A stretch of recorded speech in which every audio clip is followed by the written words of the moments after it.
Chapter 8 The Prince and the Thief. My dearest Facade, I am truly sorry that it has been so long we have last seen each other, but the situation in my kingdom has become a dire one. My father is being manipulated by a sorcerer named Ganondorf who pretends to be his friend, and you know how quick to trust my father can be.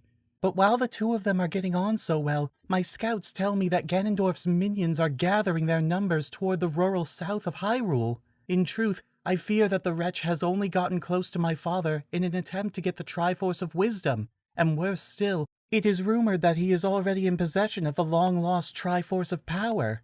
I just know that if he succeeds, his hordes will invade my kingdom, and with both of the Triforces under his control, not even the might of both our lands will be able to stop him.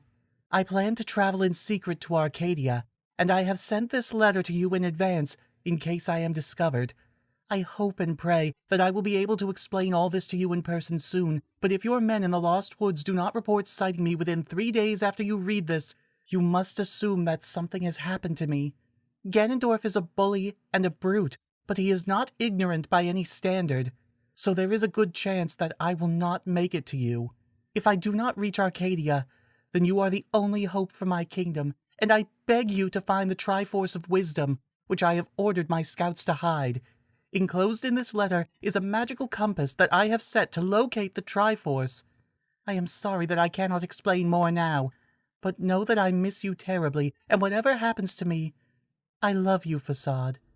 Yours always, Zelda. Oh my word! Queen Fascia said to herself as she dropped the letter. When did you say my son received this letter? 4 days ago, Your Highness, the servant replied nervously. The prince ordered me to keep silent about it, even from you, but when I discovered that he had left last night, I just had to say something. The queen nodded as she picked up the letter from the floor and reread it a few times, more and more concern showing on her face with each time. The servant stood silent for a while, but then he cleared his throat and very hesitantly took out a second letter from under his coat. The writing on the front of its sealed envelope read, "For my mother," and the queen was just as hesitant as she took it. The prince gave that to me for you, Your Highness, he explained as she opened it. He said to only show it to you if he did not return, but... Dearest mother, I know I promised you that my adventuring days were over, but a crisis has enveloped the land of Hyrule, and Zelda, the keeper of my heart, has begged for my assistance. A foul brute by the name of Gargamel or something has kidnapped her, or maybe even worse, and by her own words, I am the only hero who is brave, good-looking, and perfect enough to save her. Yes, I know that you have never approved of Zelda, but if she is in danger, you must understand why I must go. I have also taken all of the ancient artifacts of our family to ensure my victory over this disgusting rogue, and by the time you read this, it will have been far too late to stop me anyhow. I can't stand the thought of my Zelda being alone and scared, at the mercy of that monster, and I will not stop until she is safe. Either way, I suppose the cause of you seeing this letter will disappoint you, being that I either received a glorious hero's death in battle, or I defeated Gargamel, and Zelda is now my bride. Hopefully it is the second one, but either way, Mother, know that I love you. Your loving son, Facade. Oh, that's Zelda! The queen yelled as she tossed the letter down. I knew that girl was trouble from the beginning, and now not only has she put my son in danger, but we may very well lose all our ancient treasures as well. Did he take all of them, Percy? Yes, Your Highness, the servant answered. I discovered the vault open this morning, and it was all gone. The ring, the sword, everything. The queen sighed deeply as she turned to look out the window, and from this high up in the castle, she could see the long road that led toward Hyrule's Lost Woods. No doubt her son had taken his horse down this route, and if he had left the previous night, he would have easily reached the borders between Hyrule and Arcadia by now.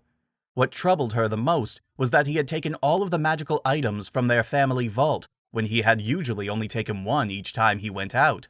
The silver sword of his grandfather was usually all he needed, but to have to take the ring and the shield as well would mean that he expected a lot more trouble than normal.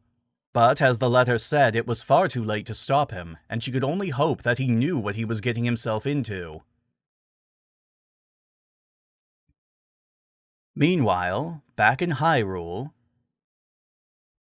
the town of Port Hylia, named for its location on the southern shore of Lake Hylia, was truly the largest and possibly only real center of population in the rural outskirts of Hyrule. Like any town, people moved back and forth between shops and small houses, children played outside, and visitors passed through.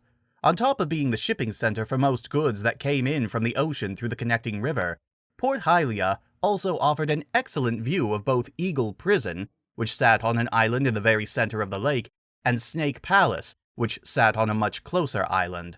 Eagle Prison was once a major center of punishment where criminals from all over the kingdom were sent to pay for their crimes. But after the last Great War, the royal family moved to the north, and now prisoners were sent up there to face both trial and punishment. This left Eagle Prison mostly abandoned, aside from a few custodians, and was only accessible by a single bridge that extended from the mainland. Snake Palace, on the other hand, was very much in use, and was the home of the governor who rules over the rural southern region of the kingdom. The town was also the current destination of a certain carriage that was traveling west from an area near the eastern forest.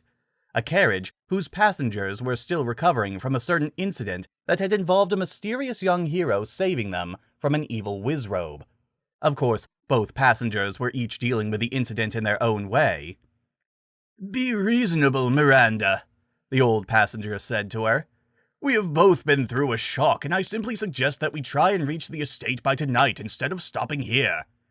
Nonsense, father, Miranda replied. Carriages get robbed on the road all the time, but that young man fought him off, so there is no need to worry. But it wasn't the young hero that Lady Miranda, cousin of Princess Zelda, was thinking about as she reassured her father of their safety. Her thoughts were, in fact, occupied with the other young man who had tried to pass himself off as a wizrobe for some reason. She smiled a little as she remembered him taking her in his arms and teleporting them both away before kissing her. But what she would never tell her father was how much she had enjoyed the experience. She had been in shock at first, but quickly relaxed and even held on to him until the kiss was over. "That was nice," he had whispered to her with a smile. She had found herself nodding just a little and smiling to herself just before they shared another kiss that had been much more gentle and brief before he set her down. It was almost too bad that the green-suited hero had shown up, but thankfully her father had been so distraught by the encounter that he hadn't paid much attention. By this time the carriage had stopped, and Miranda quickly got out before her father could argue any more on the matter. Yes, she enjoyed visiting Port Hylia and going around the shops as any young lady would, but this time she was there on business. Well, maybe business was the wrong word. More like an urgent errand for her favorite cousin, and according to the letter she had received recently, the entire kingdom could be at stake. Having destroyed the letter so that no one could discover what she was up to, Miranda was about to check to make sure that the magical compass on her wrist was still pointing to Eagle Prison, when something caught her eye. It was a wanted poster that had been nailed to a nearby wall, and when she tore it down, it had a poorly sketched image of a dark figure along with the words, "Wanted, Blind the Thief. Reward for capture, 5,000 rupees. Master thief, She corrected to herself while flawlessly snatching the purse from a passing nobleman. But 5,000 rupees? I'm flattered. Miranda giggled to herself as she crumpled up the poster and tossed it into a junk pile. And now it was time to make her way to Eagle Prison, where Zelda told her that she had hidden something important that she wanted Miranda to keep safe. So she went to check the compass that had been enclosed in the letter when 3 young men bumped into her hard enough to knock her down as they ran by. She easily spotted the front-runner of the group removing the compass from her wrist, and they probably expected her to call for help, but obviously they did not know who they were dealing with. Jumping to her feet, she started running, not after them, but down another side street that was less populated. There she released the hookshot that was attached to her other wrist, sinking the grapple into the nearest rooftop.